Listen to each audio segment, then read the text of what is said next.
ரொம்ப சந்தோஷம் உங்க எல்லாரையும் பார்க்குறது. ரொம்ப நாளுக்கு அப்புறம் மீட் பண்ணுறோம். அண்ட் வெங்கட் பிரபு சார் இங்கே வந்து அட்டகத்தி அப்போ ஷூட் அப்பயே நான் எதிர்பார்த்தேன். அது ரொம்ப வருஷத்துக்கு அப்புறம் இப்போ இங்கே வந்திருக்காரு. அது ஒரு மாதிரி எனர்ஜர் எல்லார் கூடயும் இருக்கிறதே சந்தோஷம் தான்.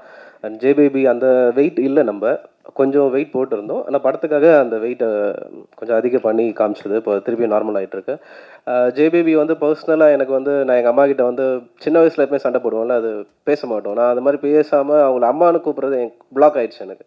வாங்க போங்கன்னு ரொம்ப மரியாதையாக தான் பேசிகிட்டு இருப்பேன். இந்த படம் பண்ணிட்டு இருக்கும்போது ஒரு சீனில் அம்மாவை தேடும்போது ஒரு பெரிய ஃபேக்ட்ரி அதில் ஃபுல்லாக ஷவுட் பண்ணி கூப்பிட்டுட்டே இருக்கணும். நல்லா சத்தம் போட்டு கூப்பிடணும். எனக்கு வந்து அதை கூப்பிடும்போது தான் ஒன்று ஓப்பனாக ஒரு பிளாக் கிளியரான மாதிரி இருக்குது. ஓகே, இந்த ஒரு சீனுக்காக தான் இந்த படம் எனக்கு அமைஞ்சிருக்கு போல இருக்குது அப்படின்ற மாதிரி எனக்கு ஃபீல் ஆச்சு.